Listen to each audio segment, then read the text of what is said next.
The Lowell Thomas Award is for Best Radio, Audio, or Podcast and is sponsored by Deborah Amos. The citation goes to Amy Martin for Threshold Season 2, Cold Comfort. The award goes to Rukmini Callimachi, Andy Mills, Larissa Anderson, and Wendy Dorr of the New York Times for their podcast series, Caliphate.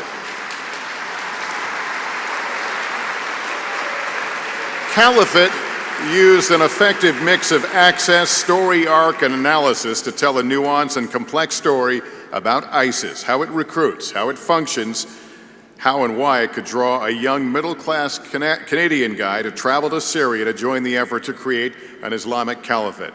It also demystifies the reporting process, transparently showing how reporter Rukmini Callimachi and producer Andy Mills question how they know what they know, who and what they can trust, what more they need to learn and question, and what can still surprise them.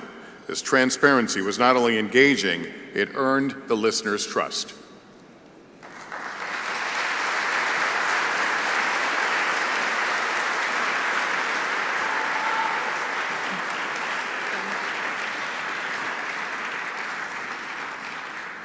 Thank you so much.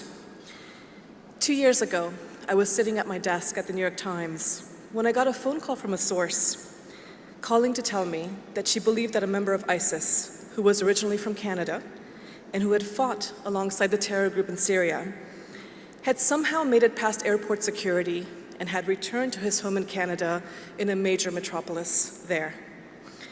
After finding his address, my colleague Andy Mills and I rushed to Canada. And late at night, in a hotel room, we interviewed Abu Huzaifa al-Kanadi, a young Canadian man who described in detail his time inside the Caliphate. But crucially, over the course of the hours he spent with us, he confessed on tape to killing 2 people at ISIS's command. The second he left our hotel room, I turned to Andy and he turned to me. Neither of us had ever seen or heard anything like this before. I've now been covering ISIS for 5 years.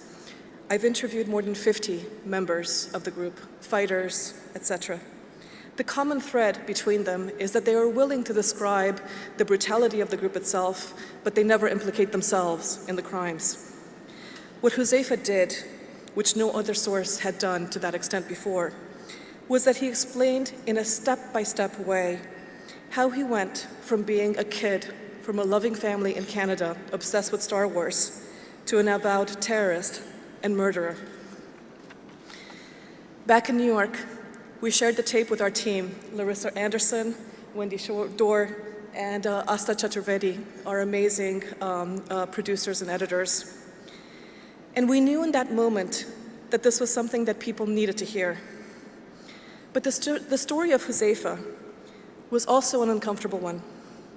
He's a member of one of the most deadly terrorist groups, and as such, people like him are seen as monsters. Whenever we're dealing with members of ISIS, we worry that giving them space in the New York Times could be seen as giving them a platform. It could be seen as giving them a voice. It could be seen as allowing them to justify themselves. But we had a shared vision for how we could use the narrative arc of what Huzaifa told us to explain the radicalization process. And we thank the New York Times, especially our editor Sam Dolnick and Lisa Tobin, for trusting us and for giving us the space and the time to make this uncomfortable podcast. After Caliphate was published, we received quite literally thousands of messages from listeners who said that through the work, they finally understood the unfathomable, how a normal person is turned into a killer. These messages came from simple listeners, as well as from experts in the field.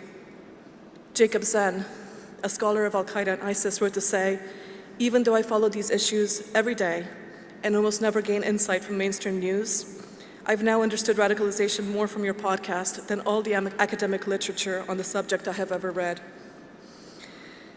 If our editors gave us the space to make this work, they also saved our asses. Well into the production of Caliphate, we discovered that Huzaifa had lied to us about certain key details about his time inside his journey to Syria. That realization came inside a conference room on the 3rd floor of the New York Times building with my boss, Michael Slackman, who on that occasion and on so many others has saved me from myself. Michael, I thank you for all you have done to spot us on this project and for all you have done to watch out for me over the 5 years that you have been my editor, including worrying about me when I was in war zones, including 2 months ago when I was 7.5 months pregnant and in Syria. Our work took us to Iraq, where for months we covered the fall of the city of Mosul.